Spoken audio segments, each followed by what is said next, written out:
कहानी एक एहसास है जो हमें उस दुनिया में ले जाती है जहां रहस्य, रोमांच और डर एक साथ मिलते हैं। नमस्कार, आपका स्वागत है शून्य स्टोरी में, जहां हर कहानी रहस्यमय और दिलचस्प होती है। यहां आपको डरावनी हवेली, खंडहर मंदिरों और छुपे हुए रहस्यों से जुड़ी अनसुनी कहानियां मिलेंगी। अगर आपको सस्पेंस, हॉरर और मिस्ट्री की दुनिया पसंद है तो ये चैनल आपके लिए ही बना है। तो जुड़िए हमारे साथ और गहराई से महसूस कीजिए शून्य स्टोरी की रहस्यमयी कहानियां। डायन का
कर चारों ओर देखने लगा, तभी उसे फोन की याद आई। उसने अपना फोन निकाला और उस फ्लैश लाइट जलाकर इधर उधर देखने लगा। वो जोर से रमा रमा चिल्ला रहा था, लेकिन वहां कोई नहीं था। तभी फिर से रोने की आवाज आने लगी। राकेश को बहुत डर लग रहा था। वो तेजी से आगे चलने लगा।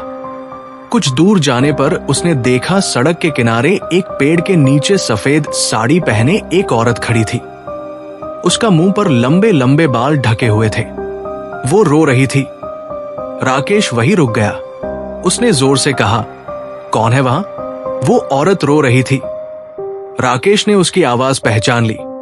अरे रमा, तुम यहां कैसे? राकेश उसके पास जाने लगा, लेकिन अचानक वो रुक गया। राकेश को एहसास हुआ कि ये रमा नहीं हो सकती। वो वहीं खड़ा हो गया। तभी वो औरत रोते हुए बोली, राकेश, मैं अब वहां नहीं हूं जहां तुम मुझे ढूंढ रहे हो। मेरे पास आओ। राकेश अपने होश हवास खो बैठा था। वो उस औरत की ओर चल दिया। पास जाकर उसने देखा उसके हाथ बिल्कुल काले थे। राकेश ने उसके पैरों की तरफ देखने की कोशिश की, लेकिन वो अंधेरे में उसके पैर नहीं देख पाया। तभी तेज हवा के झोंके से उसके चेहरे से बाल हट गए। राकेश ने जैसे ही उसका चेहरा देखा, उसकी चीख निकल गई। इस गहरे सन्नाटे में उसकी तेज चीख से पूरा वातावरण गूंज गया। भयानक काला चेहरा, लंबे दांत जिन पर खून लगा था। जैसे वो अभी किसी का खून पीकर आई हो। राकेश उसे देखते ही बेहोश होकर जमीन पर गिर गया। बंद होती आंखों से राकेश बस इतना ही देख पाया कि वो जोर जोर से हंस रही थी। राकेश की आंख खुली तो वो अस्पताल में बेड पर लेटा था।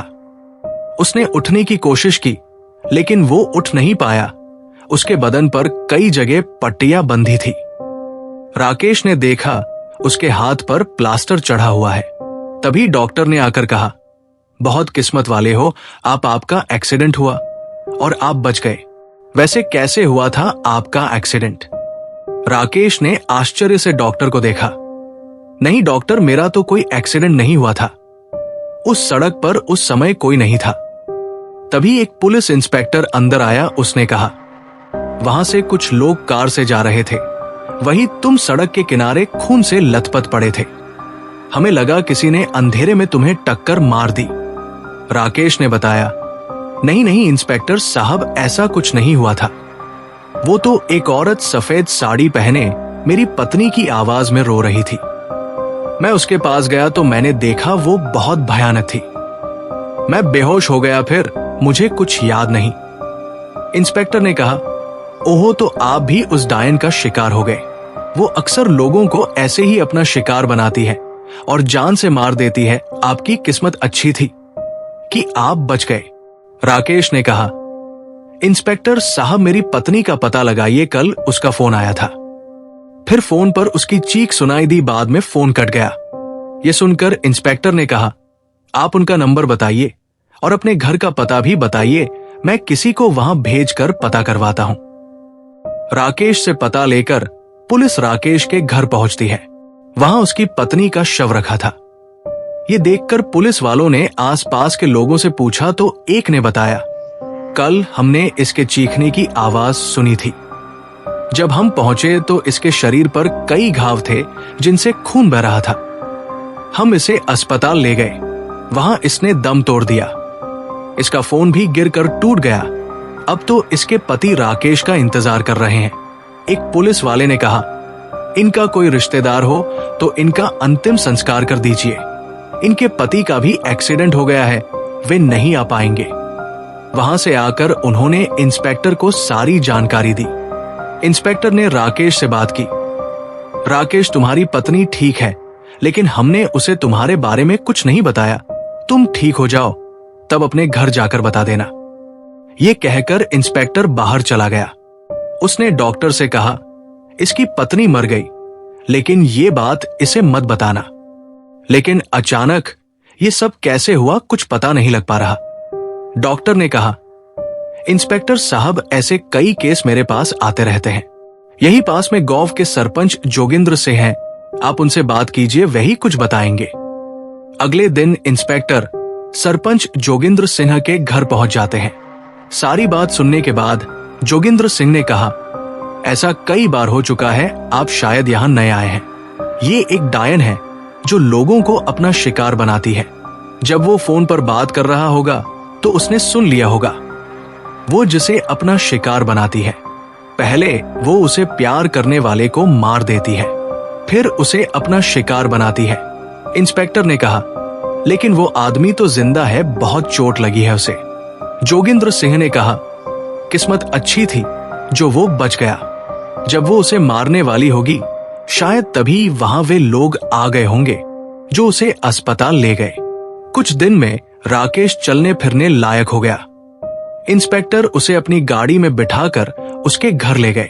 पत्नी की मौत का पता लगते ही राकेश फूट फूट कर रोने लगा। इंस्पेक्टर साहब, आपने मुझसे झूठ बोला, मेरी रमा तो पहले ही जा चुकी थी। इंस्पेक्टर ने कहा, वो औरत जिसने तुम पर हमला किया वो एक डायन थी। मैंने उसके बारे में पता किया। उसके जब वो जिंदा थी तो उसके प्रेमी ने उसे छोड़ दिया था, जिसके कारण उसने खुदकुशी कर ली। बाद में उसने अपने प्रेमी को भी मार डाला। तब से जब वो कहीं भी दो प्यार करने वालों के बारे में सुनती है उन्हें मार देती है। तुमसे पहले भी कई केस हो चुके हैं। राकेश को गहरा सदमा लगा था। वो अब सारे दिन घर बंद करके अंदर बैठा रहता था। रात में वह उस औरत को सपने में देखता था।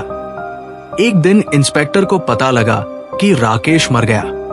जब वो वहां पहुंचा तो आसपास वालों ने बताया कि वह रात को उस औरत के दिखने का दावा करता था। वो उससे कहता था, मुझे भी मार दे। आज हमने देखा तो उसका घर खुला पड़ा था और उसकी लाश जमीन पर पड़ी थी। इंस्पेक्टर और जोगिंद्र सिंह जी दोनों बात कर रहे थे।